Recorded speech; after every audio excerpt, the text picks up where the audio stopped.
Hello, Gramski here. In my book, I have my tomes of 2024. I'm going to be reading Middlemarch, The Count of Monte Cristo, and War and Peace. Tomes are very large books, like with, 900,000, not 900,000, about 900 to 1,000 pages or more. And my rereads of 2024 are going to be Moby Dick, The Hunchback of Notre Dame, and Jane Eyre. And I'll also list the small novels that I'm reading. So far I've read Breadcrumbs, The Housekeeper and the Professor, and Hugo Cabret. So as I'm doing that, I'm also looking at Project Gutenberg has a lot of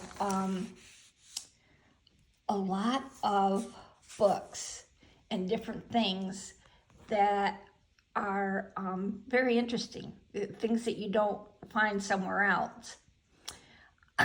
This one, The Magical Zoo by Oliver Herford, is very good. It has, it also has, drawings that goes along with the poem. How did Medusa do her hair? The question fills me with despair. It must have caused her sore distress, the head of curling snakes to dress. Whenever, after endless toil, she coaxed it finally to a coil, the music of a passing band would cause each separate hair to stand on end and sway and writhe and split. She couldn't do a thing with it. Fine being a woman and aware of such disaster to her hair, but what could she do but petrify all whom she met with a freezing eye? And they had, a lot of other ones. They're all pretty funny. It's about Cerberus.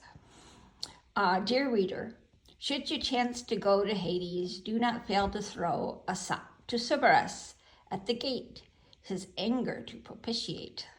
And there was more to that, but I thought that was quite funny. And there are so many other books. The Tanglewood Tales by Nathaniel Hawthorne has a lot. And there's other books, the main writers plus smaller writers that you haven't heard of. And I love Washington Irving Knickerbocker's History of New York. That was really funny. I enjoy comedy. I do. So let's play this game that, I started writing down from the Gutenberg different passages of first paragraphs that I find interesting and that I want to remember. So you can guess. Marley was dead to begin with. There was no doubt about that. The register of his burial was signed by the clergyman, the clerk, the undertaker, and the chief mourner. So we know Marley. He's every time Christmas rolls around, Marley was dead to begin with. And the Christmas Carol. My favorite Christmas Carol is with the Muppets. I just find that so funny. Okay, here's another one.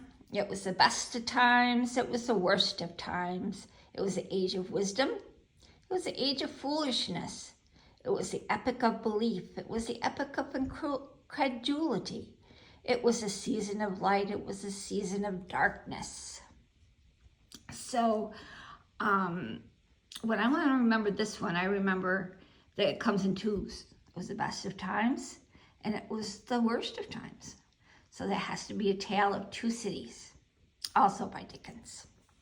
In one of the Dickens novels, who said, "Please, sir, I want some more"?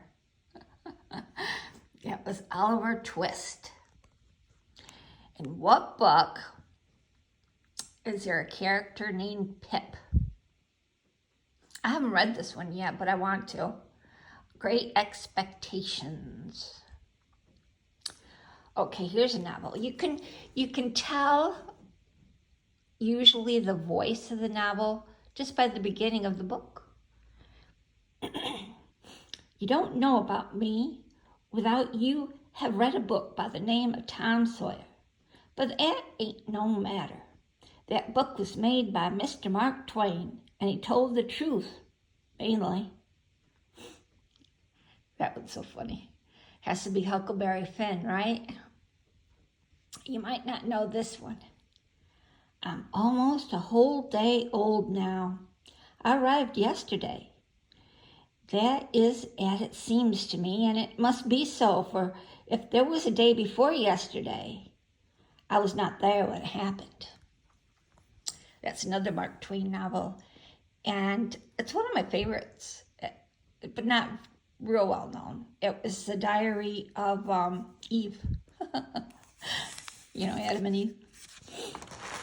Okay, now we get into a much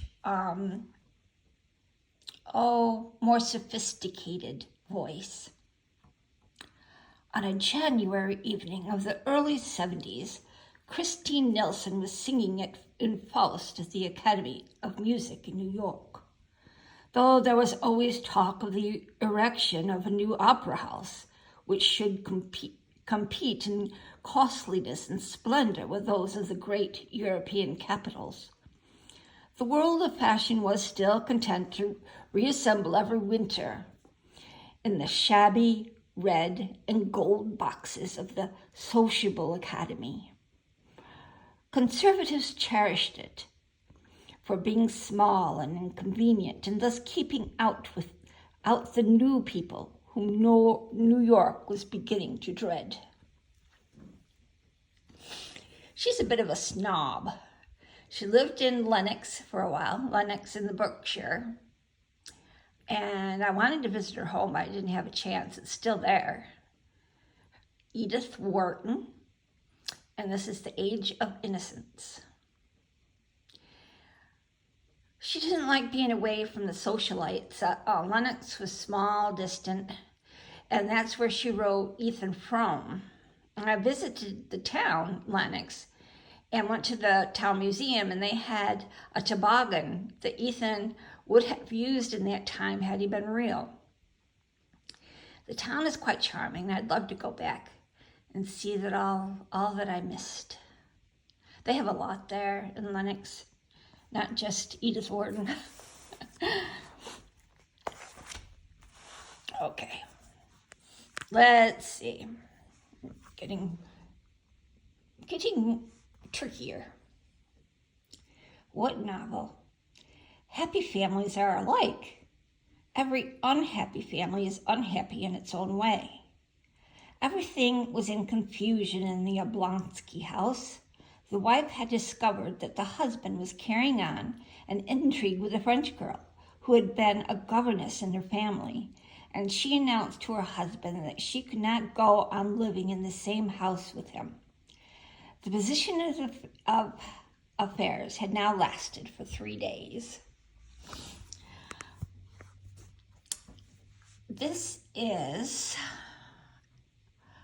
Anna Karenina. Give you a minute there. By Tolstoy. I always expect Tolstoy to be much more difficult than he is. He has a regular voice. I find that reading G.K. Chesterton is more difficult than Tolstoy. Here's another book. Well, Prince, Genoa and Lucca are now nothing more than estates taken over by the Bonaparte family. No, I give you fair warning. If you won't say this means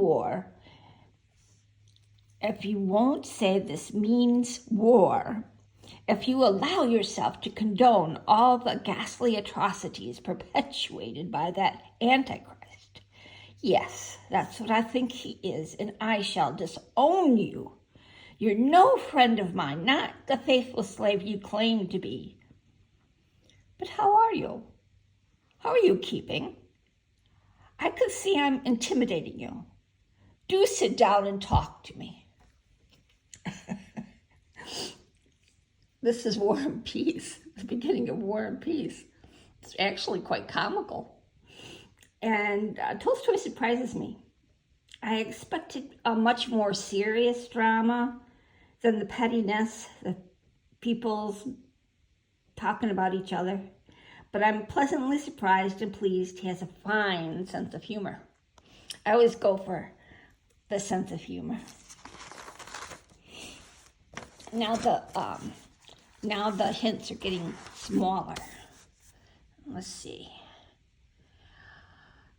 In the village of La Mancha, there lived not long since one of those gentlemen that keep a lance in the lance rack. Right away, you have to think of Don Quixote. I can't remember his author. Who? Oh yeah, Miguel de Cervantes. Miguel, oh, forget it. A Spanish guy wrote this. And it's also a very good humored novel, but I haven't read it yet. It's on my list. TBR. It was a truth universally acknowledged that a single man is in possession of a good fortune, must be in a want of a wife. Well, that has to be Pride and Prejudice, right? If you're anything like me, an Austen fan, you know right away that the good fortune must be in want of a wife. The next one, the family of Dashwood had long been settled in Sussex. I love the Dashwoods, Marianne and Eleanor Dashwood, the Sense and Sensibility. I love the novel. I haven't read Persuasion and Emma yet, so that's my TBR. Okay, moving right along. I returned from a visit to my landlord, the solitary neighbor that I shall be troubled with. This is a certainty. It's beautiful.